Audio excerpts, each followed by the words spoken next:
Amen. Amen. Palakpakan natin ang Panginoon. Amen. Purihin po ang Diyos. Salamat dun sa ating tunay na Ama na nagpapalakas sa atin. Amen. Ang ating Panginoon Diyos na si Yahweh. Tunay siyang kahanga-hanga. Napakabuti ng ating Panginoon. Amen po ba? Sabi nga po ni Natalie, napapagod po ba tayo? Pagod po ba tayo? Oo po, ang dami nating kapaguran. Ano po? Sa totoo lang, sinermonan ni Natalie yung mensahe, pwede na po tayo umuwi. Amen. Amen. Lahat po tayo ay napapagod. Ang sabi nga po nung binasa niya sa Isaiah 40, verse 31, ngunit ang nagtitiwala kay Yahweh ay magpapanibagong sigla. Ang lakas nila ay matutulad sa walang pagod na pakpak ng agila. Sila'y tatakbo ng tatakbo, ngunit hindi manghihina. Lalakad ng lalakad, ngunit hindi mapapagod. Amen. Palakpakan po natin ang salita ng ating Panginoon. Hallelujah. Ito pong taong lumipas ay puno ng mga hamon sa ating mga buhay. Tama po ba? Puno ng mga masasayang kaganapan rin naman. Di ba? Maraming mga masasayang kaganapan. Nung nakaraan linggo lang, saya-saya natin, di po ba? Sino masaya nung nakaraan linggo? Amen. Sino nakakuha ng grand prize? Masaya po tayo, di po ba? Amen. Pinasasaya tayo ng Panginoon. Yan ang ating buhay. May kaganapang masaya. Meron rin namang kaganapang hindi masaya. May mga bagay na dumarating sa buhay natin na hindi inaasahan. Tama po ba? Bigla-bigla, meron tayong mga bagay na hindi inaasahan na nagaganap.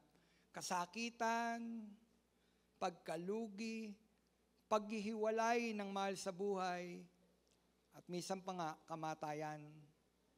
Di po ba? Naganap ito sa atin. Meron po ilan sa atin ang lumisan itong taong ito. No? Kamatayan. So nakapag-ibigay po ito sa atin ng pagkapagod. Tama po ba? Nakakapagod, no? Dito sa daigdig na ito, punong-puno ng pagkapagod, sa totoo lang po. Sino po napapagod na? Sino gustong magpahinga? Punong-puno ng pagkapagod. Pagkalugi, paghiwalay ng mga minamahal, kamatayan pa nga, ang misan dumarating. At ang lahat ng ito ay kadalasang nagpapahina sa ating tiwala sa Diyos. At kung minsan pa nga, hindi lang panghihina, kundi nag-aalis ng ating pananampalataya sa ating Diyos. Yung mga bagay na dumarating sa ating mga buhay. Ngayon, ang salita na ito ni Propeta Isaiah, yung ating binasa, ay sinabi niya sa mga Israelita at sa Huda. Mga taong mapaghimagsik sa Diyos. At mababasa natin sa unang bahagi ng aklat ng Isaiah ang mga ganitong kataga, no? Sabi nga mga mapaghimagsik sila sa Diyos eh. Sa kabila ng mahal sila ng Panginoon, pero tingnan ninyo ang sinabi ng Panginoon, no po, ginamit sa propeta Isaiah. Ang sabi ng Isaiah chapter 1 verse 2 hanggang 4, makinig kayo kalangitan, pati ikaw kalupaan, sapagkat si Yahweh ang nagsasalita. Ako'y nagkaanak, inalagaan sila't pinalaki, ngunit naghimagsik laban sa akin. Nakikilala ng baka ang kanyang Panginoon at ng asno ang mga nag-alaga sa kanya. Ngunit hindi ako nakikilala ng Israel. Hindi ako nauunawaan ng aking bayan. Bansang makasalanan. Bayang mahilig sa kasamaan. Tinakwil mo si Yahweh. Dinusta mo ang banal ng Israel. At siya'y iyong tinalikdan. Yun po ang sabi. Kaya ang sabi ko kanina, sila'y punong-puno ng paghihimagsik eh. No? Tanyo ang sabi, nakikilala daw ng baka ang mga Panginoon niya. Ngunit itong bayang kanyang pinalaki. Sabi niya, nagkaanak ako, pero hindi ako kinilala ng aking anak. So pinakikita na ang bansang Israel ay isang bansang mapaghimagsik.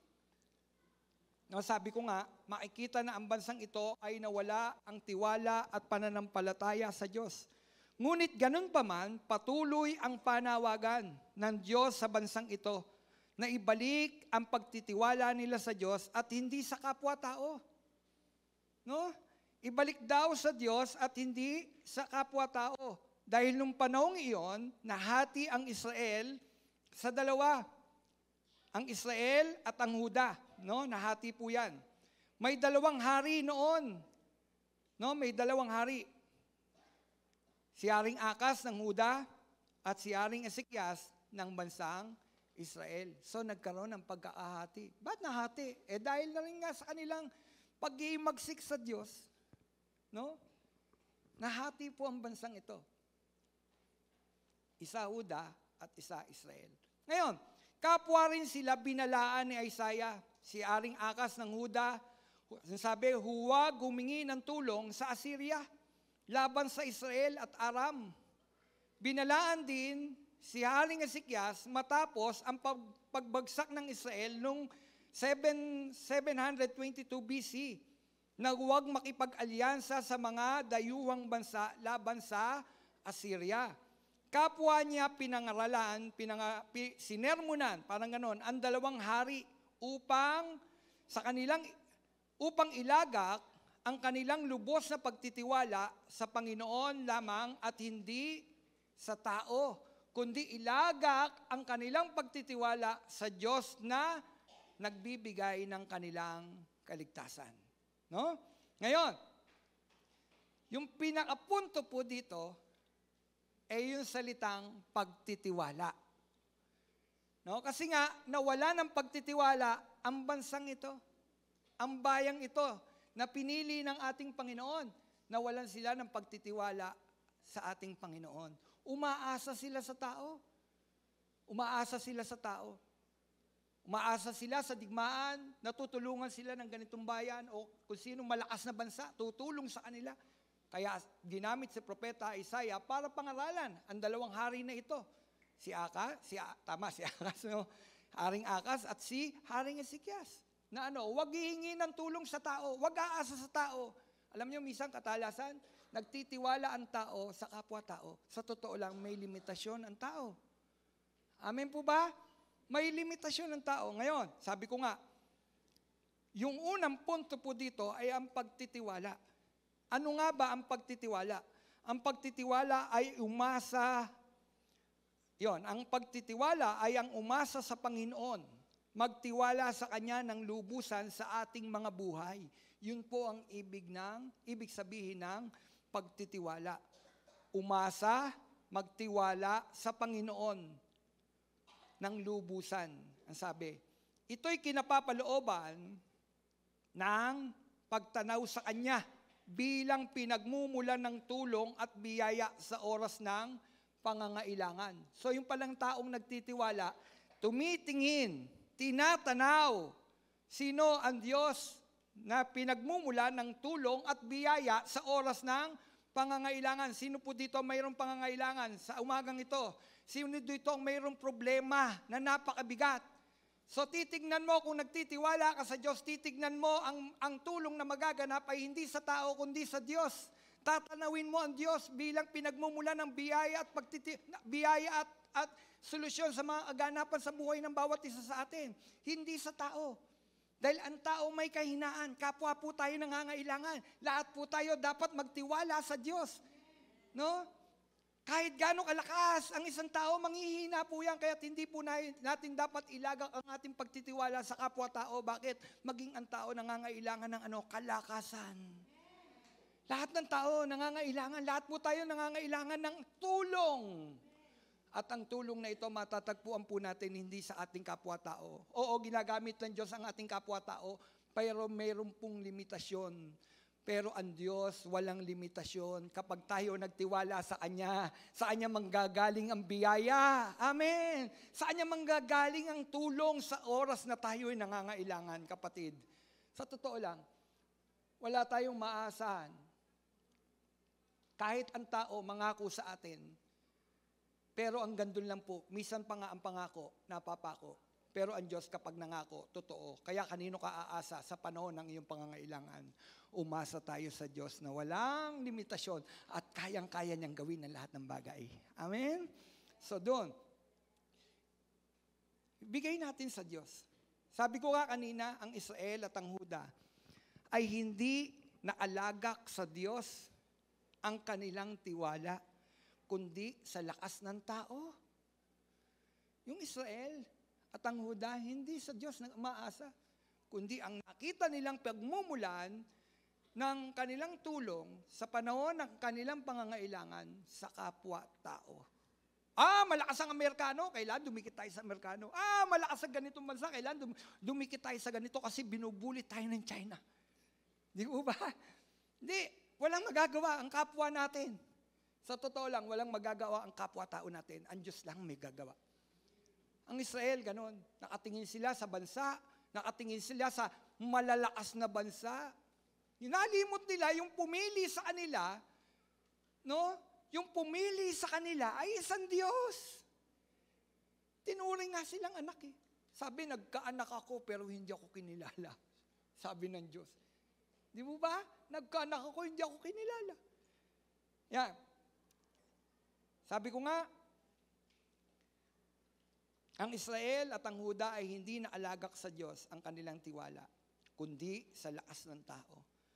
Tayo mga kapatid, tulad ba tayo ng Israel at ng Huda na umaasa at nagtitiwala sa lakas ng tao? At hindi sa lakas ng Diyos, kundi sa tao, Kapatid, sa Diyos tayo magtiwala. Amen? Sa Diyos lamang tayo magtiwala. Ang sabi nga ng awit, chapter 25, verse 3 hanggang 5, ang nagtitiwala sa iyo'y di bigo. Ano daw ang nagtitiwala sa Diyos? Ang nagtitiwala sa iyo ay di bigo. Ang naghihimagsik, ang nagsisiphayo. Kalooban mo'y ituro, o Diyos, ituro mo sana sa aba mong lingkod. Ayon sa matuwid, ako'y turuan. Ituro mo, Yahweh, ang katotohanan. Tagapagligtas ko na inaasahan sa buong maghapoy pinagtitiwalaan. Yun. Pasensya na ako, hindi ko mabasa ng gusto. Sa buong maghapoy, pinagtitiwalaan. Ito ay pagpapakita na tama, no? At hindi lugi ang ilagak sa Diyos ang ating mga pagtitiwala. Kapatid, hindi ka lugi. Bakit? May benepisyo eh. Kapag nagtiwala ka sa Diyos, may benepisyo. No? Kapag inilis mo ang tiwala mo sa Diyos, mayroon ring konsekwensyon. Magsisiphayo nga eh. No? May consequence pag hindi ka nagtiwala sa Diyos. Pero pag nagtiwala ka sa Diyos, mayroon rin po itong benepisyo. At napakaganda ng benepisyo kapag tayo ay nagtiwala sa Diyos at hindi sa tao. Una, ang benepisyo kapag tayo ay nagtitiwala sa Diyos, palalakasin ka ng Diyos. Di ba pagka tayo ay may problema at suliranin, kapag mayroong kaganapan sa ating mga buhay, nangihina tayo. Sabi ko nga kanina, kadalasan, minsan pa nga, pati pananampalataya natin, apektado. Di po ba? Apektado. Minsan pa nga, ayaw natin pumunta ng simbahan, ayaw natin mag-pray. Apektado eh. May problema na nga ako eh, bakit pa ako magpe-pray? Di po ba? Wala tayong panahon manalangin. Sa panahon ng ating mga suliranin, ang naiisip natin, mag-isip. Mag-isip ng mag-isip kung paanong masusolusyonan yung problemang nagaganap sa atin. Pero sa totoo lang, wala naman tayo maibibigay na solusyon sa problema natin. Tama po ba? Mayroon bang solusyon? Wala naman eh. Yung problema mo ngayon, hindi rin mo masusolusyonan. Hindi naman lahat, no? May mga problemang tayo ang nakasosolve natin. Pero doon sa panahon na meron dumating sa ating suliraning kapatid, na tila, walang lugar o walang panahon na masolusyonan mo ito, kapatid, wala kang dapat lapitan kundi ang ating Panginoon Diyos. Sa Diyos ka lang umasa. Bakit? Kasi nga, palalakasin ka ng Diyos kapag ka nagtiwala ka sa Diyos. Sabi ko nga, kapag may problema tayo, pinanghihinaan tayo ng loob. Tama po ba? Pinanghihinaan tayo ng loob. Sino dito nagkaroon ng problema, pinanghinaan ng loob? Amen. No?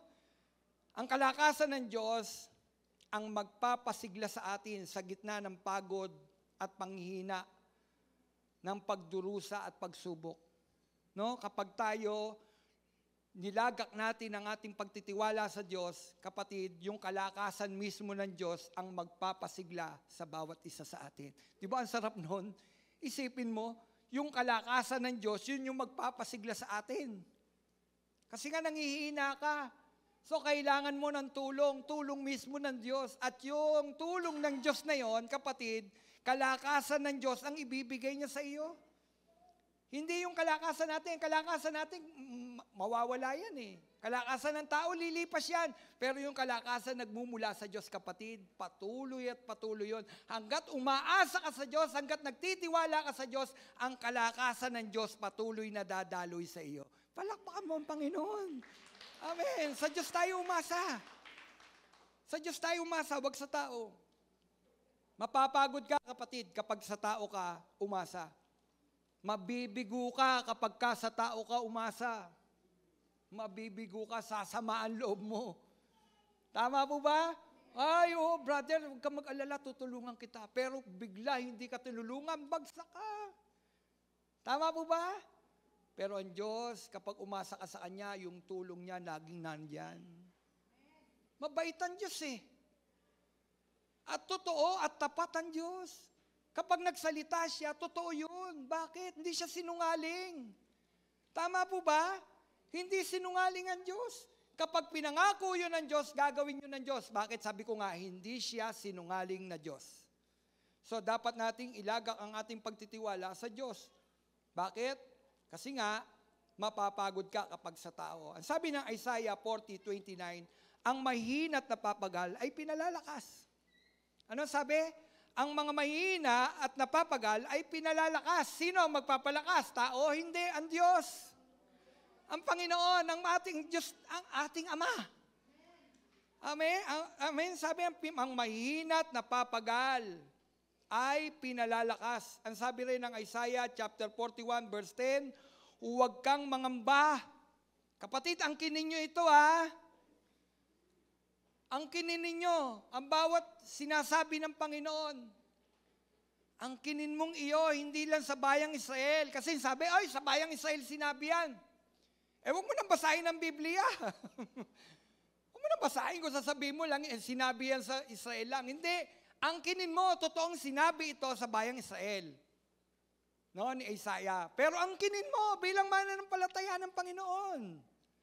Pwede po ba angkinin? Angkinin mo, sabihin mo, akin rin ito, Panginoon. Dumadating ako sa panghihina, o ngayon, Panginoon, aangkinin ko. Ang sabi mo, ang mga nanghihina ay at napapagal, pinalalakas, palakasin mo ako. Angkinin mo. Angkinin mo, kapatid. Mahina ka ba ngayon? Angkinin mo. Sabihin mo, pinalalakas mo ako, Panginoon. Pinalalakas mo ako. Amen? O sino nanghihina ngayon? Sabihin mo, pinalalakas mo ako, Panginoon. Amen? Ang sabi ng Isaiah 41:10, huwag kang mangamba. Dahil ako ang Diyos mo. Bakit daw hindi tayo dapat mangamba? Dahil siya ang Diyos natin. Tanong, Diyos mo ba siya? Kapag hindi siya ang Diyos mo, mangamba ka, matakot ka. Amen? Pero siya ang Diyos eh. Si Yahweh ang Diyos mo eh. Kung siya ang Diyos mo, tinanggap mo siya sa puso mo bilang Panginoon mo tagapagligtas. Ang sabi ng Panginoon sa iyo, huwag kang mangamba dahil ako ang Diyos mo. Amen. Fear not. Sabi doon sa English. Fear not. Huwag kang matakot, huwag kang mangamba dahil ako ang Diyos mo. Palalakasin kita. Anong sabi? Palalakasin kita at tutulungan. Iingatan kita sa pamamagitan ng aking kapangyarihan na siya ring makapagliligtas sa iyo. Hallelujah! Praise God! Salamat na lang mayroon tayong Diyos na makapangyarihan. At itong Diyos na ito, kapatid, nangangako sa iyo. Nagsasalita sa iyo. Kung nangangamba ka dahil sa mga bagay na dumarating sa iyo ngayon, mga problemang dinaranas mo, 2024, patapos na ang 2024, papasok na ang 2025, eto pa rin ang problema ngayon. Yung problema mo noon, problema mo pa rin ngayon. Nangangamba ka. Kapatid, baka naman panahon na para ilagak mo yung pagtitiwala mo sa Diyos at isipin mo ang sinasabi ng Panginoon, huwag kang mangamba dahil ako ang Diyos mo. Hallelujah! Paano naman panahon na para sabihin natin sa isip natin, ang Diyos ko nga pala siya. Makapangyarihan Diyos. Maliban na lang kung iba ang Diyos mo. Kapatid, kung si Yahweh ang Diyos mo, yung God, the Almighty God, kapag siya ang Diyos mo, huwag kang mangamba. Huwag kang mangamba kung si Yahweh ang Diyos mo. Bakit? Sinong hihigit sa Diyos na ito? Sinong hihigit sa kahit gaano kalalakas na mga na army, hindi hihigit sa Diyos. Yung mighty army ni Paraon Anong ginawa ng Panginoon? Nung hinahabol niya ang mga Israelita para ibalik muli, patayin. Ibalik uli sa Ehipto, gawing alipin. Anong ginawa ng Panginoon? Anong ginawa ng Diyos? Sa mighty army ni Pero, anong ginawa? Pinakain sila saan? Sa dagat. Kinain sila lahat ng dagat. Pagpapakita na ang Diyos, makapangyarihan. Amen? Nun nga, walang daan pero gumawa ang Diyos ng daan. Biro nyo yung dagat, pinabukan ng Panginoon. Sinong Diyos maagagawa nun? Sinong Diyos na kinikilala ng daigdig na ito ang maagagawa? Diyos tila walang daan. Kung kagawa ang Diyos ng daan. Kapatid, Diyos lang yun. Ang ating kinikilalang Diyos ang maagagawa nun. Ang tanong, Diyos mo ba siya? O ngayon, umasa ka sa Diyos na ito. Na kaya niyang gawin ang lahat ng bagay. Yung mga bagay na hindi kayang gawin ng tao, kayang gawin ng ating Panginoon. Ilagak natin ang pagtitiwala natin sa Diyos na ito. 2025, maglagak tayo ng pagtitiwala sa Panginoon, sa Kanya lamang. Hindi sa tao. Hindi kay Pastor Romel, hindi kanino pa man, hindi sa ating Pangulo. Hindi kanino pa man, hindi sa Amerikano. Higit natin ibigay ang ating pagtitiwala sa Diyos na siyang may magagawa sa ating mga buhay. Patuloy na magpapalakas sa ating kapag tayo patuloy na nagtitiwala sa Diyos na ito. Bakit? Napakamakapangyarihan ng Diyos na ito. Hallelujah! Sa totoo lang, karapat dapat ang Diyos na ito sa pagsamba. Karapat dapat ang Diyos na ito sa pagkilala, pagtanaw. Pagtanaw ng mga mananampalataya. Pagkilala ng mga mananampalataya. Pagsamba ng mga mananampalataya. Amen? Ang sabi, huwag kang mangamba dahil ako ang Diyos mo. Inuulit ko kasi ang sarap namnamin. Palalakasin kita at tutulungan. Alam ng Diyos nanghihina Alam ng Diyos nanghihina tayo, spiritual, physical. Pero ang sabi ng Panginoon, magtiwala ka sa akin. Palalakasin kita at tutulungan. Hallelujah! Angkinin mo! Panginoon, akin yan. Salita mo yan sa akin. Angkinin mo. Amen? Sinabi ito sa Israel at sa Juda, na puno ng takot at pagtitiwala sa lakas ng tao. Sinabi ito ng Diyos na huwag sa tao, kundi sa Kanya na makapangyarihang Diyos. At ito rin ang sinabi ng Diyos sa atin ngayon, mga kapatid. Sa Diyos, huwag sa tao. At kapag sa Diyos ka nagtiwala, palalakasin ka niya sa gitna ng takot mo at ng mga pagsubok sa buhay. Ngayon, isa yon sa benepisyo. Ano pa ang benepisyo kapag ang ating tiwala ay inilagak natin sa Diyos? Ang sabi, matutulad ka sa isang agila. Sabi mo sa katabi mo, agila ka. Hindi, tao ko, pastor. Dahil matutulad ka sa isang agila. Bakit ginamit ng Panginoon yung eagle? Meron Bakit sabi ko, Lord, bakit eagle? Bakit eagle ang ginamit mo na ilustrasyon para sa mga mananampalataya na nagtitiwala sa iyo? Ang sabi, sila'y matutulad sa walang pagod na pakpak ng agila. Una, sabi ko nga, matutulad ka sa isang agila. Ang agila ay may kakayahang umangat, pumaimbulog sa kalawakan sa gitna ng bagyo. Ano daw? Ang agila ay may kakayang umangat. Umangat, pumaimbulog. Ibig sabihin nun, lumagpas pa. Di ba may bagyo? Nilalagpasan ng agila yon. Yun ang matutulad daw sa isang taong nagtitiwala sa Diyos. Matutulad ka sa isang agila. Nasabi ko nga, ang agila ay may kakayang umangat, pumaimbulog sa kalawakan sa gitna ng bagyo. Alam nyo ba mga kapatid, gustong-gusto ng agila ang bagyo. Pansinin nyo, gustong-gusto ng agila na may bagyo. Samantalang ang ibang ibon, kapag bumabagyo, naghahanap sila ng masisilungan. Ang ibang ibon, naghahanap ng shelter. Sabi ko, kaya pala tinulad ng Diyos ang mga mananampalataya kapag nagtitiwala sa Diyos, dapat kapag may bagyo sa ating mga buhay, gusto mo ito. Hindi dahil nasisiyang kang nagdurusa ka, kundi alam mo, pinalalakas ka ng Panginoon sa gitna ng bagyo ng buhay. Sabi ko nga, ang agila, gustong-gusto niya ang bagyo, hindi siya nagtatago pag may bagyo, gustong-gusto pa niya. Pumapaimbulog pa siya, nilalagpasan pa niya ang bagyo. Samantalang ang ibang ibon, kapag may bagyo, naghahanap sila ng masisilungan.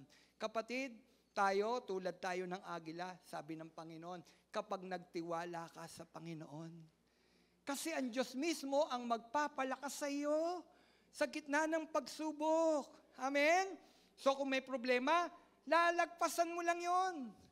Tulad ng agila, nilalagpasan ang bagyo. Tulad ng agila, ang mga mananampalataya nagtitiwala sa Diyos, nilalagpasan lang niya ang bagyo. Oo, mayroong mga challenges dyan.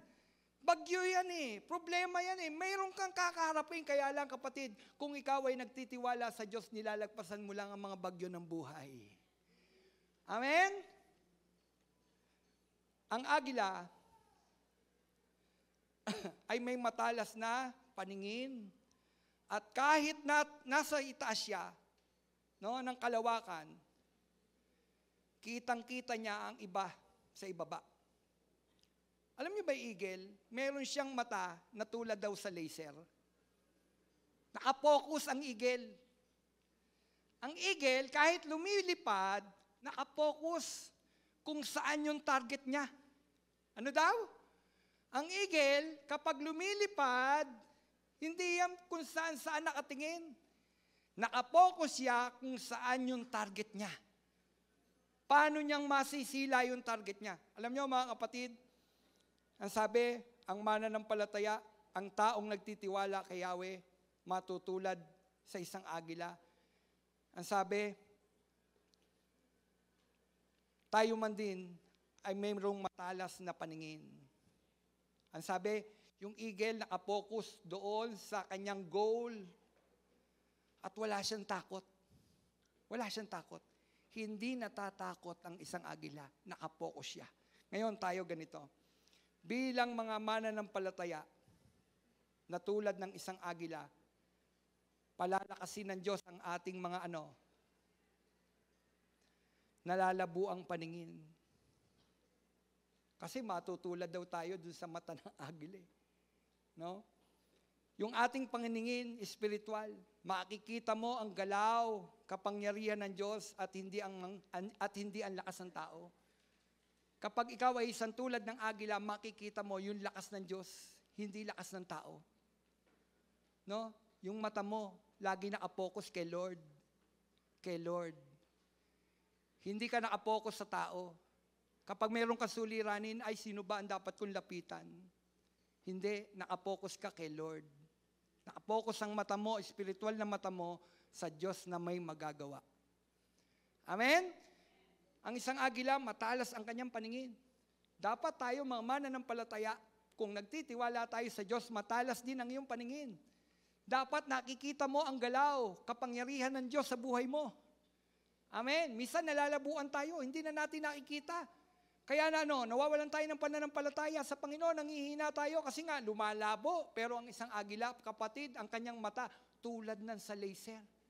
Kahit mataas na mataas, kitang-kita niya yung nasa ibaba. Kapatid, dapat tulad ng agila, kita rin natin ang kapangyarihan ng Diyos. Kita mo, kapatid. Ano pa? Ang agila ay napakalakas. No?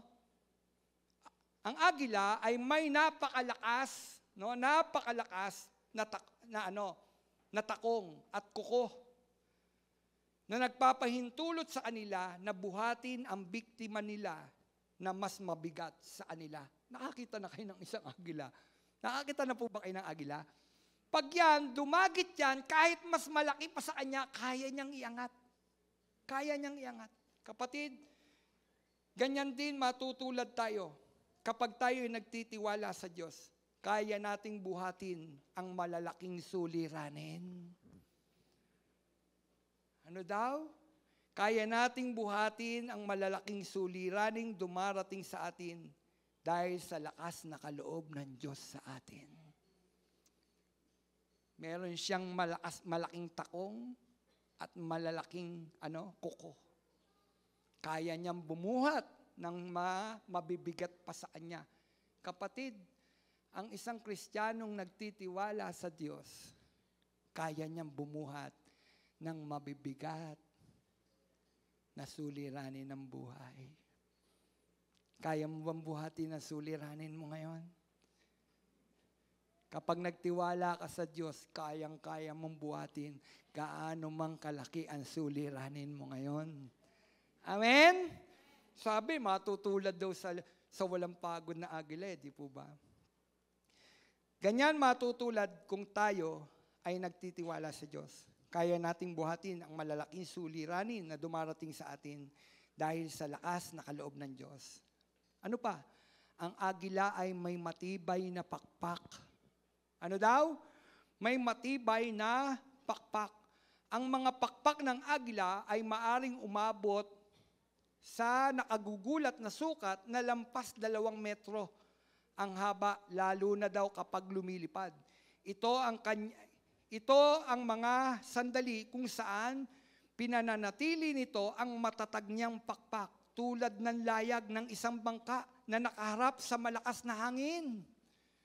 Tingnan niyo yung, sabi ko, yung pala ang katangian ng eagle. Kasi ni-research ko eh. Ano pa ba yung mga katangian ng eagle?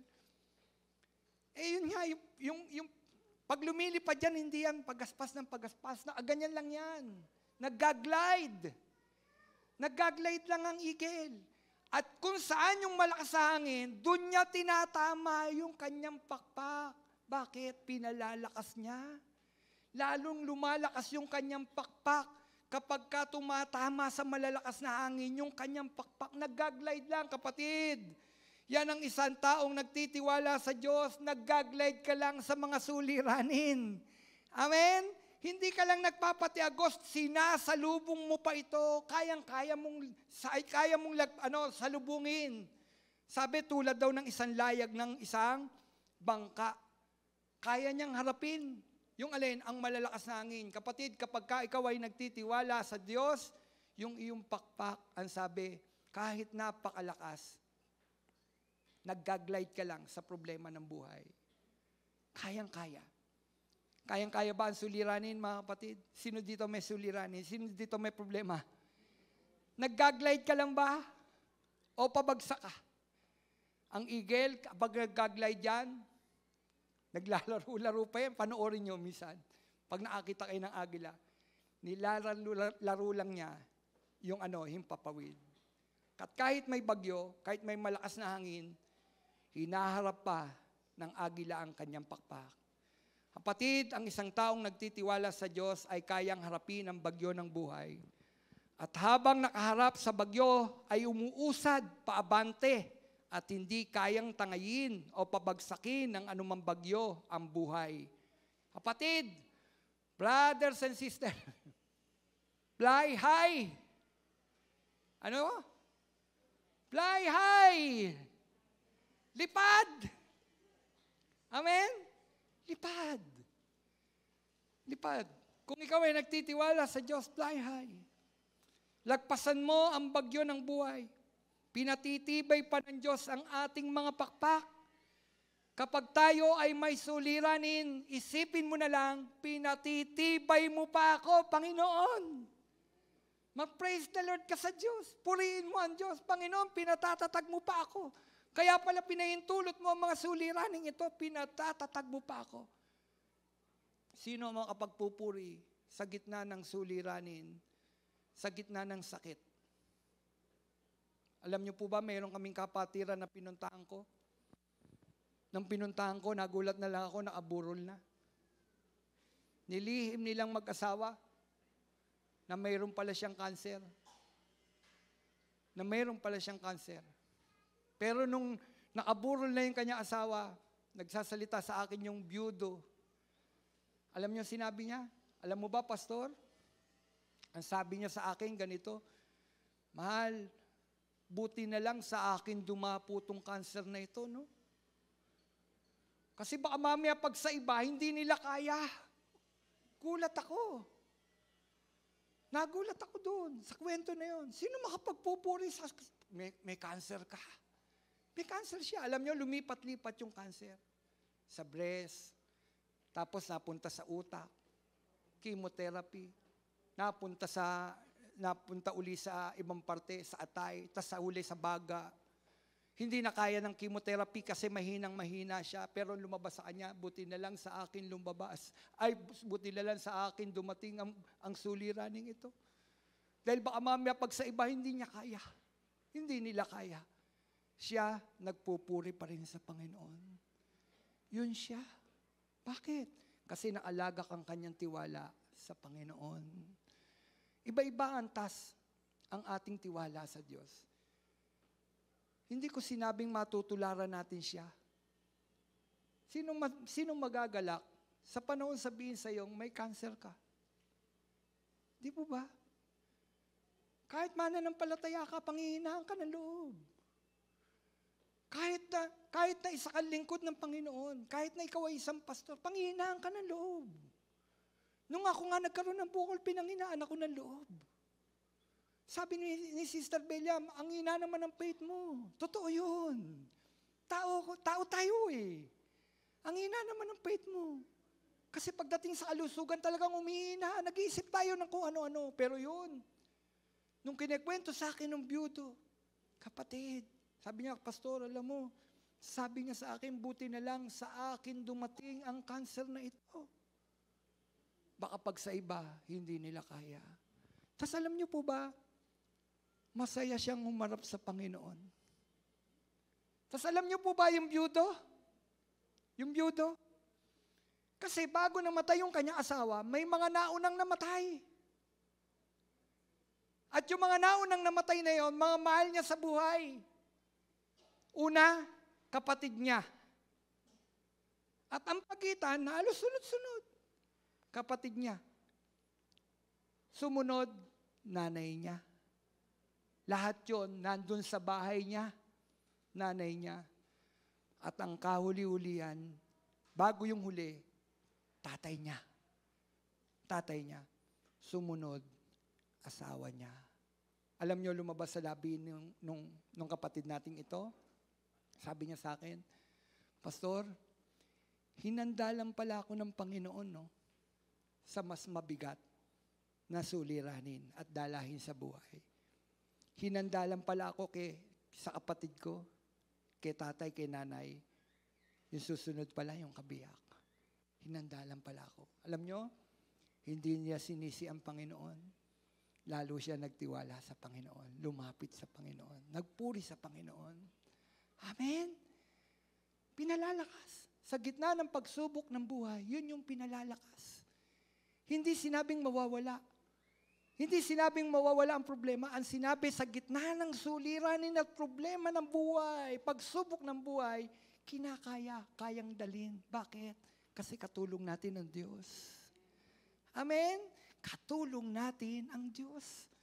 At hindi kayang pabagsakin ng bagyo ng buhay ang mga taong nagtitiwala sa Diyos. Tulad siya ng isang pakpak na agila. Naggaglide. Ano pa ang katangian ng agila?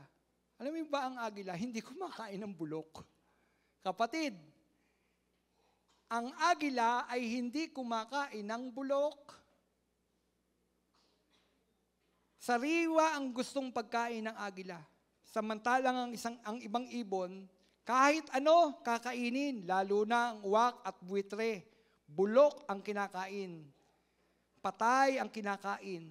Pero ang agila, ayaw niya ng patay. Ayaw niya ng bulok. Sariwa ang gusto ng agila. O ano pinupunto mo dyan, Pastor Romel? Ganon din tayo, mga kapatid. Kapag tayo nagtitiwala sa ating Diyos, sa gitna ng mga pagsubok, tayo tagasunod ni Kristo, kapatid, iniiwan na natin ang ating mga bulok na buhay. Amen? Iniiwan na natin ang ating mga bulok na buhay. Ayaw muna ng bulok na kasalanan.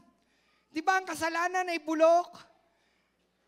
Masayang-masaya. Nung wala ka pa kay Kristo, hindi ka pa nagtitiwala kay Kristo, masaya mong kinakain yung kasalanan.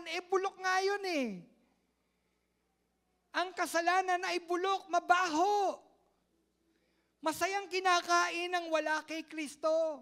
Masayang kinakain ng mga taong hindi nagtitiwala kay Kristo. Ang kasalanan, bulok ang kasalanan. Pero nang matagpuan mo si Kristo, nagtiwala ka sa Diyos, kapatid, ayaw mo na ng bulok na kasalanan. Amen? Ayaw mo na sa kasalanan.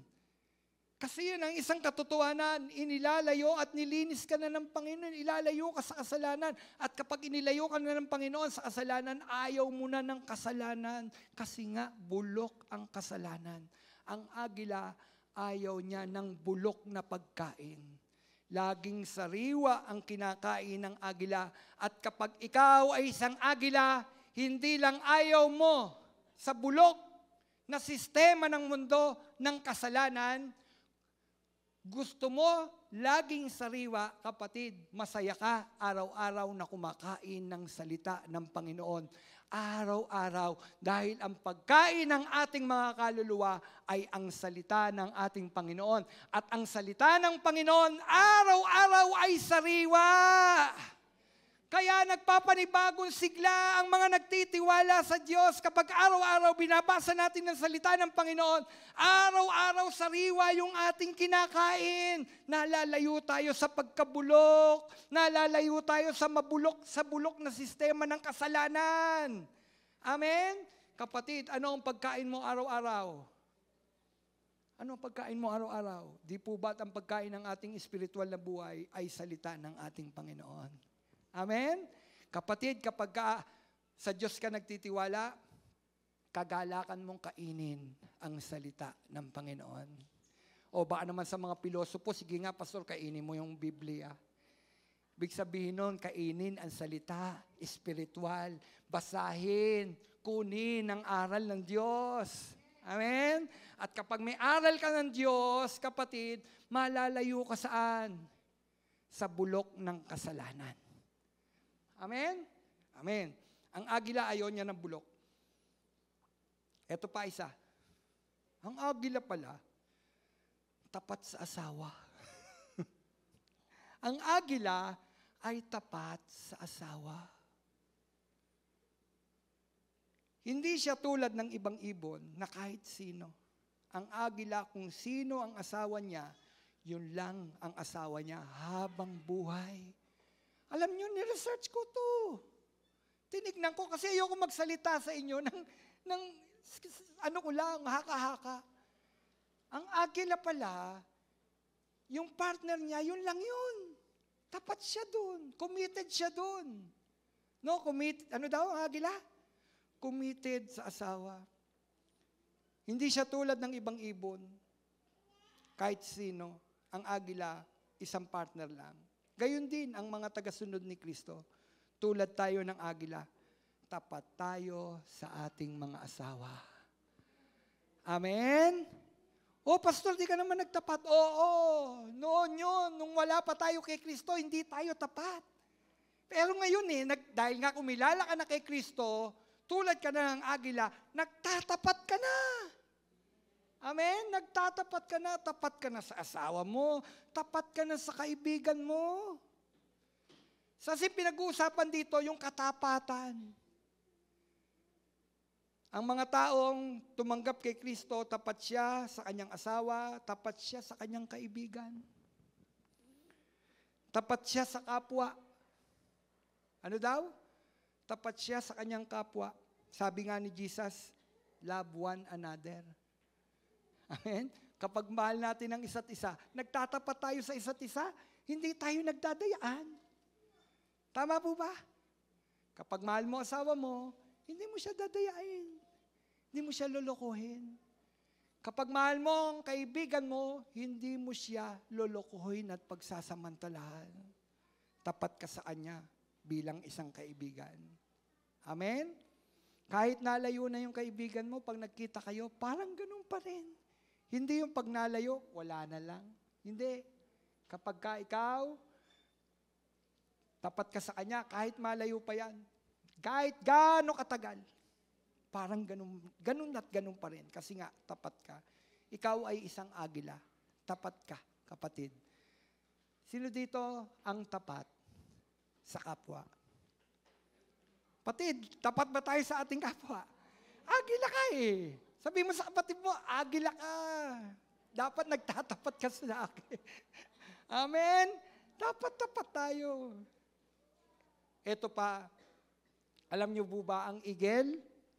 Ang eagle ay nagsasanay ng mahigpit, train hard. Ang pagsasanay ng agila mabigat. Alam niyo ba yung agila? Bawat agila daw ay pinalaki sa pamagitan ng mabibigat na pagsasanay. Kaya pala ganun sila. Kaya pala lahat ng agila hindi kayang pabagsakin ng unos. Kasi nung bata pa sila, hinasa na sila, sinanay na sila ng kanilang mother eagle at ng daddy eagle nila sa mabibigat na pagsubok. Alam niyo kung paano? Kapag napisa na yan doon sa kanilang itlog, papakainin niya ni mother eagle at ni daddy eagle. Kinikwento ko na lang pinakakain siya. At kapag lumalaki siya, nagkakaroon na siya ng pakpak, papagaspas yan. May mga agila, ayaw umalis doon sa nest. Doon sa limliman, sa comfort zone. Alam niyo gagawin ng mother eagle? Tsaka ni daddy eagle? Mula doon sa itaas, ihuhulog niya yung baby eagle. Ihuhulog niya, hayaan niyang pumagaspas. Hayaan niyang ikaw ay yung, ano tawag doon? Ikampay, yung pakpak. Siyempre, wala pang gano'ng lakas yung gumaganon. At kapag nakita na ng daddy eagle na tila babagsak yung kanyang baby eagle, andun si daddy eagle. Sasagipin. Ilalagay uli doon sa taas. Ibabagsak uli. Ganyan. Ano ulit tawag doon? Kakampay ng kakampay. Kakampay ng kakampay. Alam niyo, lahat ng eagle, si nanay ng daddy eagle at ng mother eagle sa ganun sitwasyon. Kaya pala kahit anong bigat ng suliranin, kahit anong bagyo, hindi kayang pabagsakin. Kasi si nanay, hinasa sa mabibigat, hindi binaby. Alam niyo po ba, yan ang ginawa ng Diyos sa atin. Alam niyo ba yon? Kapatid, ganyan din ang bawat tagasunod ni Kristo. Pinararaan sa mabibigat na pagsubok sa buhay. Na tila pinabayaan tayo ng Ama. Di ba? Yung baby eagle, parang pinabayaan siya. Kung ikaw yung baby eagle, hinulog ka ng nanay. Ano mararamdaman mo? Papatayin ka? Kapatid, minsan tila ganon, parang pinabayaan ka ng Ama. Upang ipagpag mo, ilabas mo ang pakpak mo, ikampay mo, tama ba? Ikampay? Kampay mo ang espiritual mong pakpak at lumipad ka. Kapatid, ang mga mananampalataya ni Kristo, sa bawat pagsubok, pinararaan ka. Minsan nasasabi mo, kung kailan ako na born again, bakit mas mabigat ang suliranin? Di ba? Kung kailan ako na-born again, kung kailan ko kinilala si Kristo, doon ako nalugi. Kapatid, pinahihintulot ng Panginoon ang bawat anak niya na dumaan sa mabigat na suliranin, hindi para parusahan, kundi hasain tayo upang sa pagharap natin sa mabigat na suliranin, kayang-kayang dalhin. Kayang-kayang dalhin. Kayang-kaya kahit ano pang intensity. Kaya mo. Bakit? Training ka ni Lord. Hinasa ka ng Panginoon. Amen? Kaya pala sabi ko, tinulad kami sa isang agila. Hinahasa. Baby Christian ka pa lang, matampuhin, tila, andyan agad si Lord. Di ba? Pag baby Christian, nandiyan ka agad, nakikita natin ang biyaya ng Panginoon. Pero habang tumatagal tayo kay Lord, parang wala si Lord. Doon sa mabigat na suliranin, parang wala si Lord. Lord, nasan ka? Pero hindi mo alam, kasama mo pala ang Panginoon. Andun pala ang Diyos. Amen? Tulad ng Mother Eagle at ng Father Eagle. Pag nakita na nababagsak ang kanyang anak, sasaluhin, sasaklolohan. Ganyan din tayo, kapatid. Kapag kami suliranin tayo, na tila babagsak ang ating pananampalataya, nandyan ang ating Ama na siyang sasagip sa atin. Hindi mo pa kaya, sasagipin ka. At uulitin ng Panginoon, ibabagsak uli hanggang sa kayanin. Hanggang sa makikita na ng Panginoon, yung baby eagle, nagpa-fly high. Amen? Nagpa-fly high. Matatag na. Matatag na ang kanyang pakpak. Lumilipad na, nilalagpasan na ang bagyo ng buhay. Kapatid, hindi yan sa lakas mo, kundi sa lakas na kaloob ng Diyos sa bawat isa sa atin. Salamat sa Panginoon. Salamat sa suliranin. Salamat sa 2024 na nagdaan, paraan, palagpas na. Salamat sa mga suliranin na yan na dumating sa buhay natin. Tingnan ninyo, hanggang ngayon, buhay tayo. Tingnan ninyo, hanggang ngayon, kumakain tayo. Tingnan nyo, hanggang ngayon, kahit may suliranin, nakakangiti pa rin. Amen? Hindi sumusuko sa hamon ng buhay. Bakit? Ako ay isang agila. Amen? Kapatid, agila ka ba? Kayang harapin ang bawat suliranin. Yan ang ginagawa ng Diyos sa atin. Bawat tagasunod ni Kristo pinararaan sa mabigat na pagsubok sa buhay na tila pinabayaan tayo ng Ama upang ipagpag o ilabas mo ang iyong pakpak na espiritual upang kayang lumipad. At pag nakita ng Ama na tila babagsak, sabi ko nga, andyan bigla ang ating Ama, sasagipin tayo dahil siya ang ating saklolo. Ang sabi ng Isaiah chapter 41 verse 13, sapagkat akong Panginoon mong Diyos ay hahawak sa iyong kanang kamay. Ulit, ang kininmuli. Ang kininmuli. Tong salita na ito. Sabi dito, sapagkat akong Panginoon mong Diyos ay hahawak sa iyong kanang kamay na magsasabi sa iyo, huwag kang matakot, akin kang tutulungan. Hallelujah! Huwag kang matakot, akin kang tutulungan. Sabi ni Jesus. Tila bulubog na. Lord, lulubog na ako, Lord. Babagsak na ako, Panginoon. Ang bigat-bigat ng mga suliranin, Panginoon. Sabi ng Panginoon, andun ang kamay niya, bubuhatin yung kanang kamay mo, iaangat ka ng Panginoon. Siya ang ating saklolo, ang Diyos ang ating saklolo. At muli kang palalakasin ng Diyos. Hindi laging pananatiliing mahina ang Diyos, kaya tayo narito, kaya tayo pinararaan sa pagsubok para ka palakasin, para ako palakasin. Praise the Lord sa pagsubok. Praise the Lord sa mga problema. Pero pinalalagpas tayo ng Panginoon sa bawat suliranin. At ang maganda doon, natututo tayo. Alam niyo bang pinakamagandang guro ay yung ating mga experience sa buhay? Amen? Yun ang pinakamagaling na teacher. Yung ating mga experience, pinararanas sa atin ng Panginoon at doon tayo natututo sa Panginoon. Sabi nga sa akin ni Pastor, learn to your experience. Sabi niya, matutunan mo. Kung ano yung experience mo, matutunan mo yan.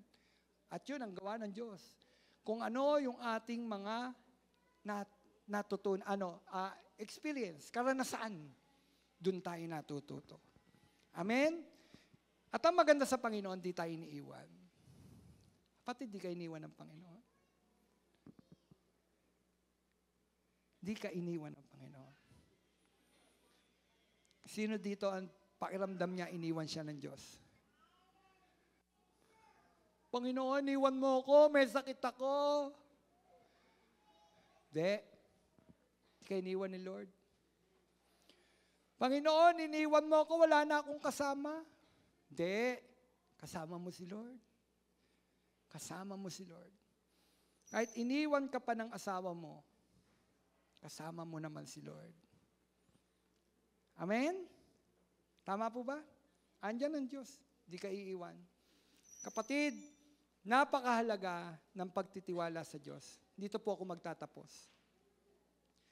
Napakahalaga ng pagtitiwala sa Diyos upang tayo'y lumakas at lumipad tulad ng isang agila. Ganon din, magkaroon tayo ng kakayahang makatakbong espiritual na walang kapaguran at matatag na nakalalakad ng pasulong ng walang panghihina. Ang Diyos ang nangakong kapag ang kanyang bayan ay matyagang magtitiwala sa Kanya, sila'y magpagkakalooban niya ng kanilang pangangailangan para sila maingatan. Huling verse, ang sabi nga ng unang Pedro 1:5, sapagkat kayo'y sumasampalataya, iingatan kayo ng kapangyarihan ng Diyos samantalang hinihintay ninyo ang kaligtasang nakalaang ihayag sa katapusan ng panahon. Kapatid, nandiyan ang ating Panginoon. Iingatan tayo ng ating Panginoon habang iniintay natin ang nalalapit na pagbabalik ng ating Panginoon. Anumang suliranin, andyan ang Panginoon, iniingatan tayo ng Panginoon. Gusto ba natin na madama natin ang presensya ng Panginoon? Gusto ba natin na parang, oh Lord, kapag nakikita ko lagi yung kapangyarihan ng Panginoon? Kapatid, sabi nga niya, tulad ka ng isang agila. Dapat ang mata mo, nakapokus lamang kay Lord. At kapag nakapokus lamang kay Lord, hindi ka titingin sa kakayahan ng tao, kundi titingin ka kung ano ang magagawa ng Diyos sa buhay natin. Amen? At dahil doon, makikita mo ang mga bagay na kamangha-mangha, magugulat ka na lang. Kasi ang Diyos laging gusto niya na mamangha ang kanyang mga anak. Gusto ba niyo mamamangha tayo sa Diyos? Alam niyo, laging gusto ng Diyos na mamangha tayo sa Kanya. Alam niyo kung bakit? Kasi kapag tayo namamangha sa Diyos, nagpupuri yung ating mga labi. Sumasamba sa Diyos. Amen po ba? O, mga kapatid, sabi mo sa kapatid mo, sa katabi mo, tulad ka ng agila. Amen? Pinalalakas tayo ng Panginoon. Pinalalakas ng Panginoon. Sino dito pinalalakas ng Panginoon? Sino dito may suliranin? May sakit? Kapatid, nandiyan si Lord. Amen. Magtiwala tayo sa Kanya. Magtiwala lang tayo sa Kanya. Sabi niya, magtiwala ka sa akin. Hindi kita iiwan. Kaya pababayaan. Tayo po'y tumayo. Tayo po'y tumayo. Gaano man kabigat ang ating suliranin, minsan, ang tingin natin, ang sagot, tao. Tao. Minsan ba nagtitiwala tayo sa sarili natin, kaya ko yan. Kaya ko yan. Pero totoo, di natin kaya. Di natin kaya. Kapatid, magtiwala ka sa Diyos dun sa talagang pinagmumulan ng kalakasan. Tayo manghihina eh. Tayo mawawala ng pananampalataya. Iiyak. Bisan pa nga, dama natin parang wala tayong kasama. Pinanghihinaan na tuloy tayo ng pananampalataya. Kapatid, itingin mo ang mata mo sa Diyos. Sa Diyos. At makita mo, patatatagin ng Diyos ang iyong pananampalataya. Kaya mong lagpasan ang anumang unos ng buhay. Gusto mo pa nga, minsan may unos, tulad ng isang agila. Hindi ka nananatili sa comfort zone. Kapag nakita mo may bagyo, sinasalubong mo. Hindi dahil sa taglay mong lakas, kundi dahil alam mo, kasama mo ang Diyos. Dahil sa lakas ng Diyos, kaya kaya mong harapin ang lahat ng bagay. Hallelujah! Panginoon, matulad nawa po kami sa isang agila, Panginoon. Sa katangian ng isang agila, Panginoon. Ngayon naman ang sinabi mo, Panginoon. Kami matutulad sa isang agila, Panginoon, kapag kami nagtitiwala. Panginoon, nawa, O Diyos, tulad ng isang agila, ayaw namin ng bulok. Ayaw namin ng bulok. Panginoon, nawa, laging sariwa. Makita namin, kailangan namin ng sariwang pagkain araw-araw at walang ibang pagkain kundi ang salita mo, Panginoon. At doon kami lalakas. Doon kami lalong lalakas sa salita mo, Panginoon. O Diyos, ganun din naman yung aming mga kuko. Lord, kayang bumuhat ng masikip na mabibigat para sa amin. Ganun din ang gawin mo sa amin. Kaya naming buhatin ang mabibigat na suliranin. Hindi dahil sa aming lakas, kundi dahil sa lakas na kaloob mo sa iyong mga anak, Panginoon. Salamat po, Panginoon. Ganun din naman, magpalakasan kami. Kailangan namin ng isa't isa, Panginoon. Kailangan namin ng isa't isa. Salamat po. Ama, makita nawa po nawa namin sa bawat araw at sa bawat suliranin na dumarating sa amin, ikaw ang kasagutan. Ikaw ang tumutugon. Na sa gayon, Panginoon, ang mga labing ito, Panginoon, mapupuno ng pagpupuri at ng pagsamba sa iyo, Panginoon. Pamanghain mo pa ang iyong mga anak dahil marami ka pang mga gagawin sa buhay namin, Panginoon. Mga suliraning mariresolba dahil sa tulong mo, Panginoon. Sa aming pagtitiwala sa iyo, Panginoon. Sa aming pananampalataya sa iyo, Panginoon. O Diyos, magpapagaling ka pa ng mga may karamdaman, Panginoon. Magpapagaling ka ng mga may sakit, Panginoon. Babago ka pa ng mga buhay, Panginoon. Mga sirang buhay, Panginoon. O Diyos, gagamitin mo mga mananampalataya, Panginoon, upang ang salita mo, Panginoon, ay maikalat, Panginoon, sa sanlibutan ito, Panginoon. Ama, patatagin mo kami. Lahat ng nagtitiwala sa iyo, lahat ng mga mananampalataya mo, Panginoon, patatagin mo ang aming mga pananampalataya sa iyo, Panginoon. Hanggang sa datnan mo kami, Panginoon. Dumating ka nawa, Panginoon, na matibay ang aming pananampalataya sa iyo, Panginoon. Matatag kami sa iyo, O Diyos, at hindi kami kayang ibuwal ng anuman suliranin, Panginoon. Salamat po. Sa iyo po ang papuri, sa iyo ang pagsamba, sa pangalan mo, Jesus, na aming Panginoon.